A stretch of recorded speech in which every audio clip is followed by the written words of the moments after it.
Hello everyone, నేను మీ Tejaswini. Welcome to Mantej official. అటుకుల స్వీట్ కార్న్ గారెల full recipe step by step process కోసం వీడియో స్కిప్ చేయకుండా చూసేయండి. అలానే వీడియో ఎండ్లో అటుకుల స్వీట్ కార్న్ గారెలు తిన్నాక నా రియాక్షన్ కూడా ఉంటుంది, చూసేయండి.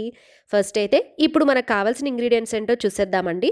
ఒక కప్పు స్వీట్ కార్న్, ఒక కప్పు అటుకులు, ఒక కప్పు బొంబాయి రవ్వ, ఒక పెద్ద ఆనియన్ కట్ చేసుకొని ముక్కలుగా చేసి పెట్టుకుందాము.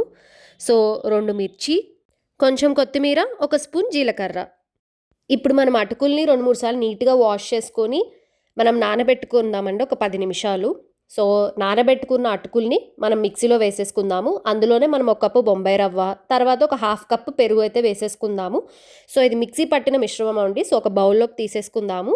సో నెక్స్ట్ మనం స్వీట్ కార్న్ అయితే మిక్సీ పట్టేసుకుందాము. ఒక కప్ స్వీట్ కార్న్ని మిక్సీ పట్టేసుకున్న తర్వాత ఆ అటుకుల బొంబాయి రవ్వ పెరుగు కలిపిన మిశ్రమం మీదే మనం స్వీట్ కార్న్ మిశ్రమంతో పాటుగా కొంచెం ఉల్లిపాయలు, మనం ఇందాక కట్ చేసి పెట్టుకున్న ఉల్లిపాయలు, పచ్చిమిరపకాయ, కొత్తిమీర, జీలకర్ర, సో తగినంత ఉప్పు, సో ఇవన్నీ వేసేసుకొని మనం బాగా మిక్స్ చేసుకుందామండి. ఇక్కడ నేను చెప్పే ఒక స్మాల్ టిప్ ఏంటంటే, మనకి కన్సిస్టెన్సీ అనేది గారెల పిండి కన్సిస్టెన్సీలా రావాలండి. ఒకవేళ మనకి కన్సిస్టెన్సీ అటు ఇటుగా ఏమైనా కొంచెం డిఫరెంట్గా వస్తే, అంటే కొంచెం గట్టిగా కాకుండా పలసగా వస్తే మీరు రైస్ ఫ్లోర్ అంటే బియ్యం పిండిని కలుపుకోండి.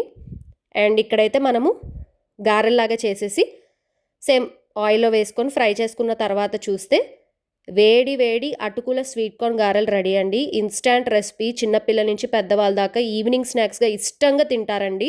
సో మీరు ట్రై చేసి టేస్ట్ ఎలా వచ్చిందో కామెంట్ బాక్స్లో కామెంట్ చేయడం మాత్రం మర్చిపోకండి.